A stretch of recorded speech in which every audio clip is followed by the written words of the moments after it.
go to getting started. Thank you so much for being here. It feels a little bit like church. The back filled up first. We had a couple reserved seats in front. But I am absolutely thrilled to see everybody here in person for the celebration, and enjoying those who are here by live stream as we celebrate Veterans Day and recognize the service of all U.S. military veterans. As a proud Navy veteran, I'm extremely honored and humbled to have had the privilege to serve. And I use the word privilege deliberately. All veterans join for different reasons, and we have vastly different experiences. But at some level, I truly believe that we all recognize and value the opportunity for service to each other, to our country, and to our way of life. I want to thank President Daniels, University President, for joining us today, Dr. Golden, Vice President and Chief Diversity Officer for Johns Hopkins Medicine. I see University's Chief Diversity Officer, Katrina. Nice to see you. Thank you for being here. And a number of others that are here to support us, so thank you for doing that. And I look forward to introducing our keynote speaker, Andrew Cote, in just a few minutes. Before I begin, I do have one special note. On Wednesday, Forbes announced the top 200 companies succeeding in being an employer of choice for veterans. I am thrilled to say that Johns Hopkins was on that list and was only one of 3 universities to make that list of 200 companies. You didn't know? Glad I could help. Yeah, super excited. It just came out Wednesday. It's making the rounds. I know they're working on some communications about it, but we're super excited. So congratulations to the university for its leadership and inclusivity. Congratulations to all of our veterans for helping create a positive culture and for continuing your commitment to service and to others. So presenting the colors today are cadets from our very own Blue Jay Battalion, which I understand is the oldest ROTC unit in the country. So please stand for the presentation of colors and remain standing for the invocation. Color guard, post.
Retire the colors. Right face. On seat.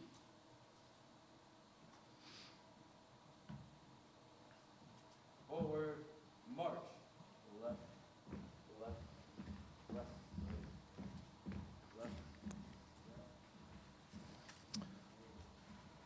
Chaplain Kathy Schnur, the Johns Hopkins University chaplain, will now deliver the invocation.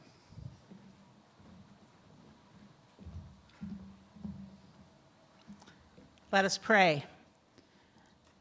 Generous and loving Creator, as we gather on this Veterans Day, may we be reminded of the many ways men and women have served in our armed forces over the generations to protect and to serve and to defend the highest ideals of liberty, freedom, and justice. Help us to recognize the valor and honor and dignity that they bring to their uniforms and the commitment they have made to one another, to our nation, and to the global community. We know that there are many sacrifices made by our service members, and that many who return from war and conflict return with injured bodies and broken spirits, their scars often invisible, forgotten, or unacknowledged. Bless their convictions and be known to them as a source of comfort and healing love. Source of life, bless those who have served in the past, especially those whose lives were lost. Bless those who serve now, and especially those who are in harm's way. Bless those who hold them dear, their families, friends, and loved ones who share the weight of their service. You know them all by name, and you know all that they have given. God of many names, we pray that we will all be guided by your ways of peace and righteousness. As we reflect today upon the many contributions of veterans in this university community and beyond, show us your truth and inspire us with your divine light. Amen. Please be seated. So thank you, chaps, and thank you to the ROTC Color Guard. Always love that part of the ceremony. Right now, it's my pleasure to welcome Ron Daniels, who has served as the 14th president of Johns Hopkins University since 2009. During his tenure, he has focused his leadership on several key areas: strengthening interdisciplinary collaboration in research and education, enhancing student access, deepening engagement with the city of Baltimore, and supporting economic and social innovation. A law and economics scholar, he has written extensively on the intersections of law, economic development, and public policy, and advocated for the vital role that institutions, and especially institutions of higher education, play in promoting democratic values, including his most recent book, What Universities Owe Democracy. President Daniels.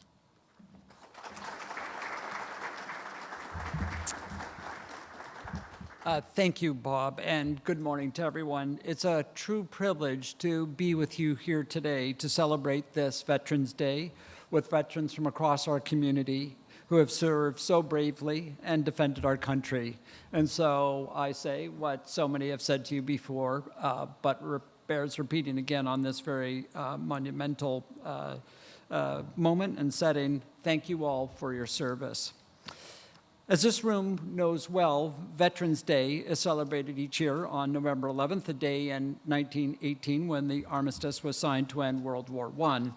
World War I, of course, was among the most brutal and horrific wars in human history and occasioned no shortage of reflection on its meaning by writers across the world. Among these was Alan Seeger, a 28-year-old poet who died in battle in 1916.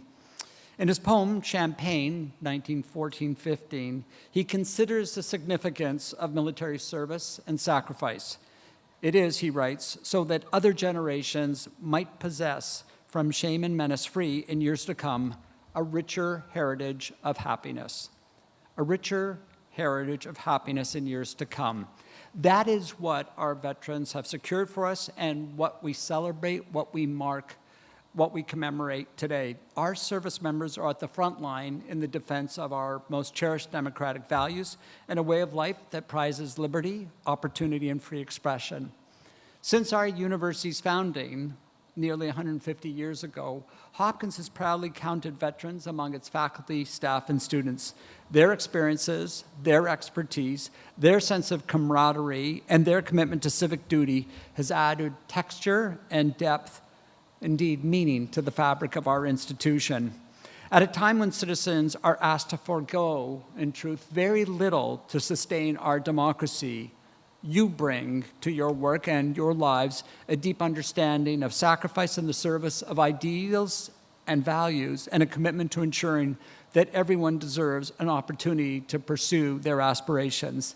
This is indeed invaluable to our university and to the society of which we are part. Today, and in the years to come, we stand committed to being a place of unparalleled opportunity for all active and former service members and their families, whether we are recruiting and retaining hundreds of veterans to our applied physics lab, helping veterans navigate college enrollment and expanding tuition benefits, or broadening resources through our second JHU roadmap on diversity and inclusion. But for now, let me simply say thank you for securing a richer heritage of happiness throughout our country and our world, and for all the extraordinary ways in which you contribute to Johns Hopkins. With that, it is my honor to turn things over to Dr. Sharita Hill-Golden. Dr. Golden.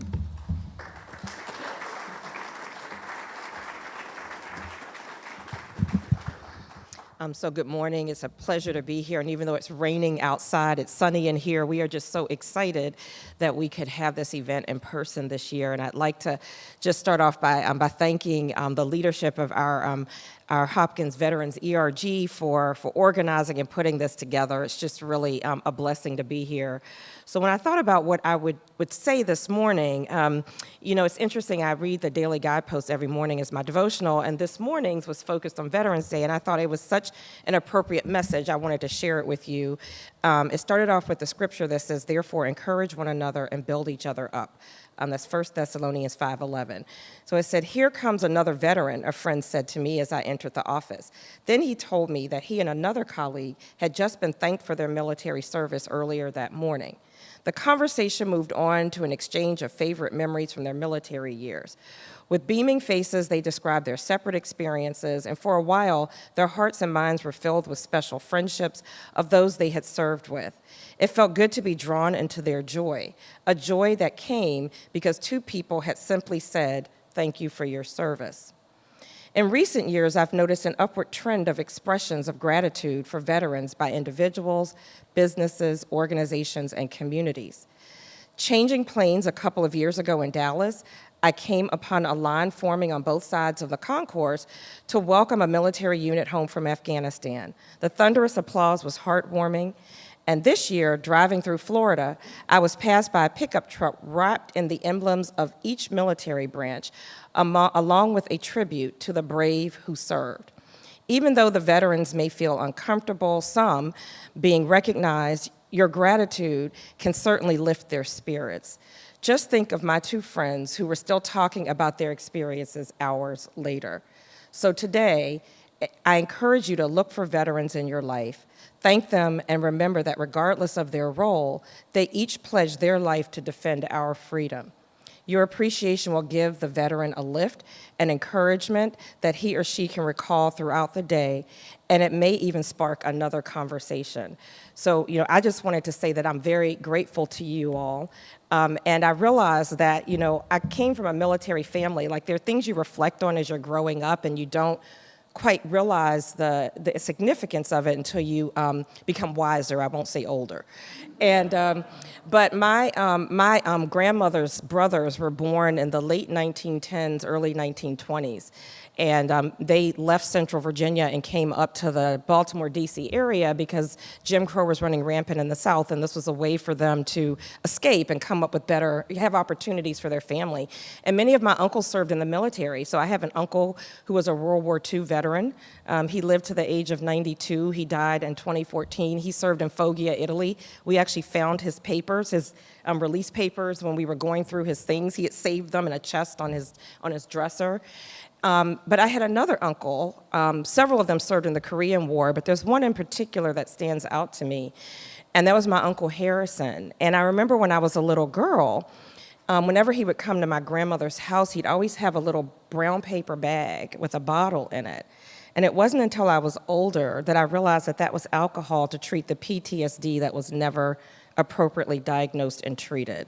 This was kind of the experience that many of our veterans had. And I remember my grandfather explaining to me when I got older that when he came back from Korea, that they would often have to go, and he would be running down the street, saying that, they're after me again, because he had such severe PTSD. And, that was the only way that he could medicate himself.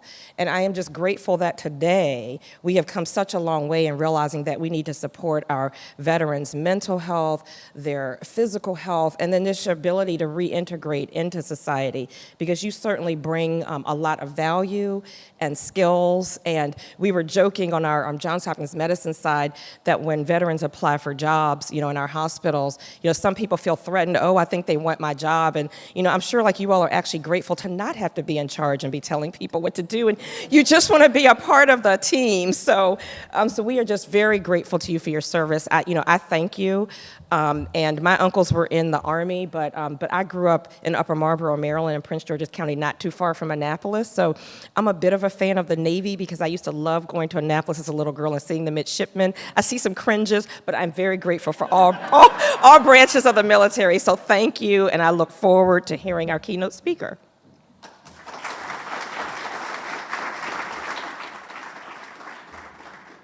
Thank you, Dr. Golden, for your comments and your excellent judgment. I won't give any tips away. And thank you, President Daniels, for being here and honoring everybody's service.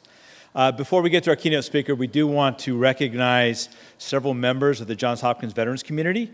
So I'd like to welcome Adler Archer, who's the director of the Office of Strategy Management at the Whiting School of Engineering, and will recognize and acknowledge some of our veterans.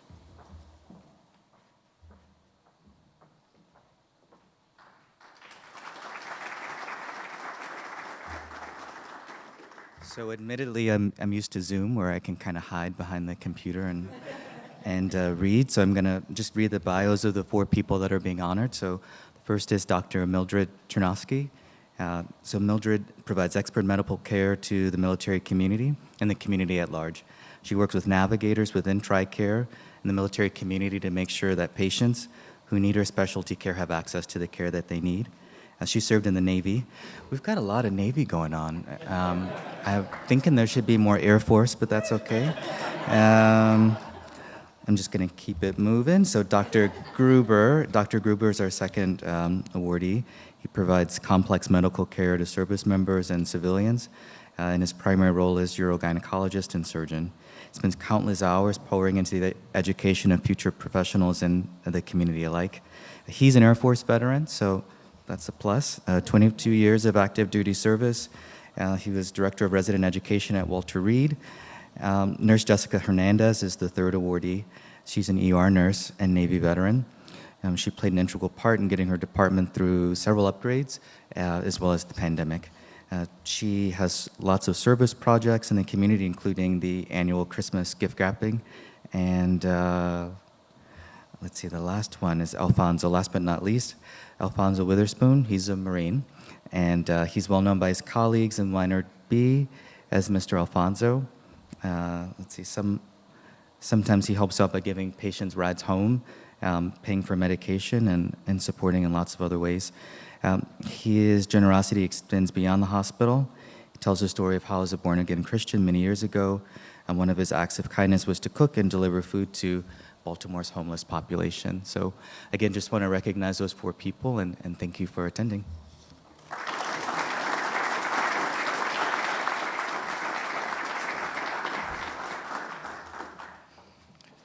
Thank you. So I'm very honored now to introduce our keynote speaker, Mr. Andrew Cote. Done a lot of ceremonies, and I used to cringe and hate listening to my bio. So my apology in advance, but I'm going to do it to you. So I think some of the achievements are worth noting. So Andrew currently serves as Chief of Staff and Director of Federal and Defense Sales at BRINC Drones, kind of an active part of the business world right now, not just the business world, but what's going on in the world. He most recently served as the Deputy Assistant Secretary of Defense for Special Operations and Counterterrorism. Prior to that position, he served in a variety of positions within the Defense Secretariat. Before entering OSD as a civilian, Mr. Cote served as an officer in the Marine Corps with a variety of presidential service assignments, including the social military aid to Presidents 44 and 45, as well as with the 8th Marine Regiment as part of a special MAGTF, a Marine Air Ground Task Force. Mr. Cote earned a Bachelor of Arts in International Relations from Johns Hopkins University. He's the founder of Chancery Consulting and the co-founder of Cobb Consulting. He is a member of a bunch of associations, and I looked it up, and a bunch of associations is actually part of a written bio that I got. So he is part of a bunch of associations, including the Johns Hopkins Lacrosse Advisory Board.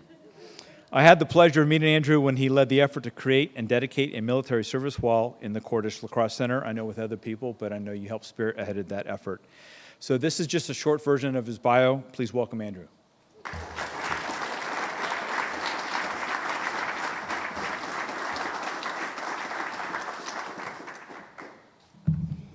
right, thank you. Are the 4 people that Adler mentioned here? If you are, please, no? They're all remote. Oh, they're all remote? Okay, well, if they were, they should be standing. Some amazing stories there. Thank you for highlighting them. President Daniels, thank you so much for being here. Dr. Golden, thank you for being here, and that very kind introduction. Before I begin my remarks, I'd like to take a moment and highlight some of Dr. Golden's accomplishments and honors. I counted 21 different awards and honors, and you really know you're out of your league when you have to Google all the summa cum laudes and magna cum laudes and things I was never a part of. My sincere congratulations to you for being in your role as Vice President and Chief Diversity Officer at Johns Hopkins Medicine. Katrina, it's a pleasure to meet you. I look forward to speaking with you later on as well. The university has chosen wisely with you in your role. I'm elated to work with you on veterans-related issues on Homewood campus and the entire Johns Hopkins University ecosystem. It's an honor and privilege to be with you all today. I'm a proud Johns Hopkins alum, I'm a proud Marine, and a proud veteran. And I hold the distinct honor of receiving the most generous and gentlemanly 3.0 GPA this university has ever issued. Those financial accounting and econ classes were a little more challenging than I anticipated. Thankfully, or unthankfully, depending on which end of it, I'm a little more adept at shooting rockets and mortars and artillery. But there's nothing more humbling when a teaching assistant in econ walks behind you and says, your graph's upside down. You're like, that's not good. That's really not good. Before I get into the brunt of my remarks, I want to ensure I take a moment to highlight and thank friends, coaches, mentors, champions of veterans issues on campus, some of whom are with us today and some of whom are not. I want to thank Keith Haggard, thank you so much, Adler, MC, Jamie Seward, Nancy Carr, Susan DeMuth, Jen Baker, our athletic director, Coach Millman, the coaching staff for the lacrosse team, members of the Johns Hopkins Blue Jay Battalion, which again I want to underline and highlight that that is the oldest ROTC unit in the country, which is amazing. Where is, let's see, Lieutenant Colonel Heath Holt, thank you. Master Sergeant Tim Ivey, pleasure to meet you both earlier. I also want to highlight and thank some very interesting veteran alumni of our university who are not with us today. Not whom were killed in action, but some are still with us. Paula Boggs is one that comes to mind, an amazing former member of our board. She was a young lawyer in the Army, and she was on the prosecution team for the Iran-Contra, which is very interesting. And she was also one of the first general counselors of Starbucks when it was just getting going. It was a small mom and pop coffee shop. Wes Moore, the new governor of Maryland. Amazing achievement. First African-American governor of the great state of Maryland. Johns Hopkins class 2001, served with distinction in the 82nd Airborne as a military intelligence officer. Amazing. Nick Black, who served with the 173rd, I believe, and was a classic rifle platoon and company commander and served with distinction in combat in Iraq and Afghanistan in close contact with the enemy. Brian Lucas, who's a fellow cross player, class of 92, flew combat missions in Iraq and Afghanistan as a Huey pilot. Alex Brown, who's one of the few, Alex Brown, class of 2001. He's one of the few men I've met who was an Army Apache pilot and then crossed over and became an Army Special Forces officer and commanded 8 teams in Iraq and Afghanistan. And then David Spalding, class of 2010, who's currently is a lieutenant commander in Naval Special Warfare. I also want to highlight my incredible wife, Bonnie, who's here with me today. Thank you for being who you are, my best friend, and I love you. I really want to thank President Daniels, I want to come back to this, for taking the time out of your incredibly busy schedule to spend time with us. Your sheer presence here today is a massive step forward and signals the importance of supporting veterans on campus. Without all of you and some of those who I missed, none of this would have been possible. We have momentum, and it's on us to seize this momentum and continue the advance. I have to be honest with this group. When I was an undergrad here from 2008 to 2012, events like this never really existed. While I'm sure the ROTC building had small ceremonies on Veterans Day and Memorial Day, the greater Homewood campus never really hosted events like this. And I'm so thankful to be here today. I want to take a moment and quickly highlight something I said.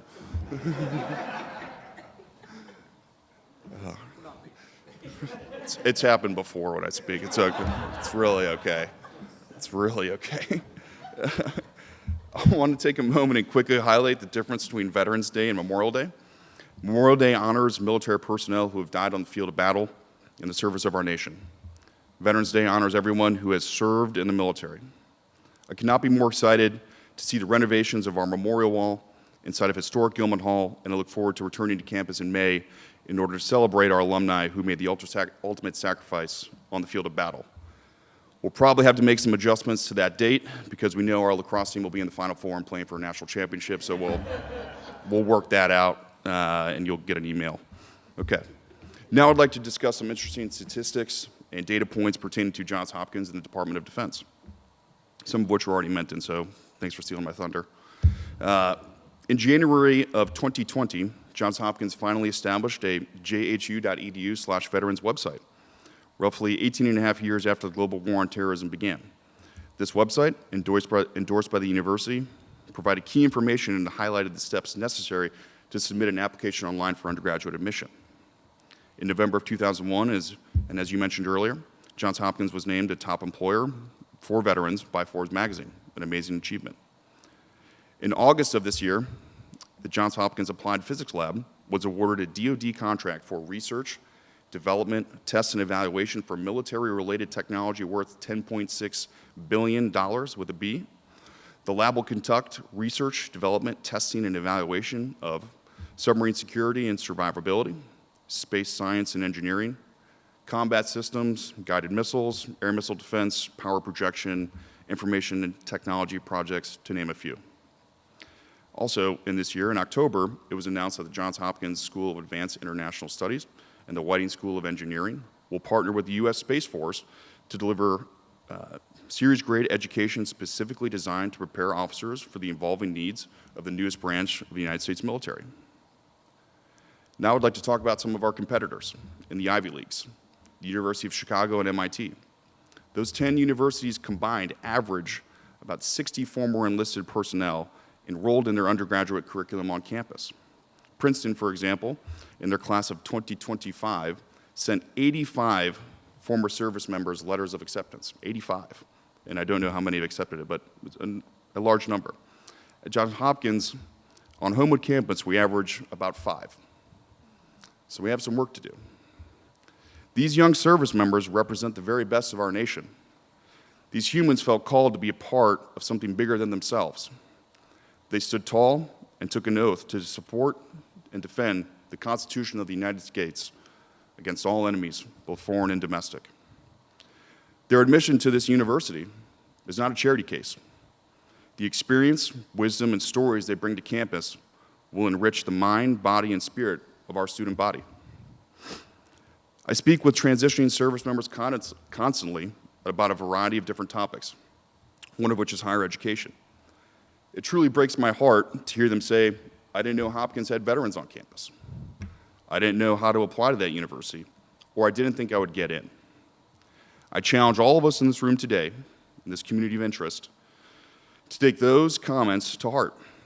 I look forward to working closely with the university in order to frame a strategic initiative which will set conditions for a larger population of service members on Homewood campus. Actions, not words. After 2 decades of sustained combat operations in the global war on terrorism, we owe it to all these selfless human beings to give them an opportunity to earn a degree from our beloved Johns Hopkins University. It's on us, and those in this room, to make a change. Now I'd like to talk about what I think a veteran is. And rather than use my own words, I'm going to reference some principles written by an idol of mine, Major Doug Zembiak, United States Marine Corps. Major Zembiak grew up in New Mexico, attended the Naval Academy, was a championship collegiate wrestler. and eventually became a Marine infantry officer. His nickname was the Lion of Fallujah, based on his fighting spirit and his selfless leadership style. Major Zembiak was tragically killed by small arms fire in Baghdad in 2007, the process of alerting his men of a deadly enemy firing position. Major Zembiak left many volumes of personal writing behind, some of which were shared at his funeral. The individual who delivered his eulogy shared the following: be a person of principle. Fight for what you believe in. Keep your word. Live with integrity. Be brave. Believe in something bigger than yourself. Serve your country. Teach. Mentor. Give something back to society. Lead from the front. Conquer your fears. Be a good friend. Be humble and self-confident. Appreciate your friends and family. Be a leader, not a follower. Be valiant on the field of battle. Take responsibility for your actions. Never forget those that were killed, and never let rest those that killed them. Now I'd like to focus my attention on those young men and women in this room who are thinking about the military, the intelligence community, or the supporting apparatus. There's a famous scene in one of my favorite movies, Good Will Hunting, towards the end, when Matt Damon and Ben Affleck have just finished their shift working at the construction site. They're cracking beers and just chatting. Ben Affleck, in so many words, which some I can't use at this podium, says to Ben Affleck, or sends to Matt Damon, that you have a gift that I don't have.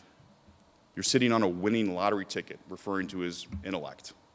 So in that scene, like, I'm Ben Affleck. The young people in this room are Matt Damon. And it just, I think about that a lot. You students are far smarter than me. You have that gift. Your intellect has the ability to continue to support and defend democracy and ensure that life, liberty, and the pursuit of happiness will remain the pillars of our republic. To all those who have served and continue to serve, I see the hats. I love you guys. Thanks for being here. To all those who have served and continue to serve, take time today to reflect, reach out to your brothers and sisters, tell stories to your family, and honor those who are no longer with us. Happy Veterans Day, Johns Hopkins, and thank you for having me.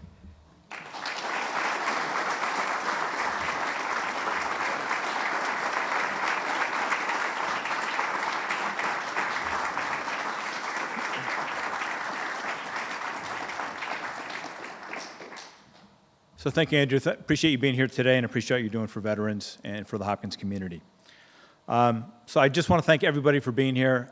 This is an inspiring event. This is the first time I've been able to see this in person on the Homewood campus, so I'm just absolutely thrilled that we're able to be in person and to celebrate this day. It's about our collective experience, it's about our community, and it's about our continuing commitment to service and to each other. I want to thank the Johns Hopkins Veterans Group for helping kind of lead and motivate this effort. Co-chairs Keith Haggard and Adler Archer, so thank you guys for helping do a lot of the work. There's an army of folks that are all sitting in the back. They got headphones on, they're watching computers, they got cameras, but there's a whole group of folks that are here every day doing these type of events. So I just want to thank them and all you guys do each and every day but being here. So thank you guys, gals. Again, thank you to the chaplain and to our ROTC color guard. I think a lot of you guys hit it on the way in, but if you haven't, on the way out, there's the desk. Hopefully there's still some swag left. In exchange for your name, we'll give you some swag. So hopefully just kind of continue to build the community and make sure that you know that you're still part of something big. We're about to conclude the ceremony. When we do have some refreshments, some Mission Barbecue next door, and I hope you can stick around and join us for a few minutes. So please all stand for the Armed Forces Medley.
thought there was one more.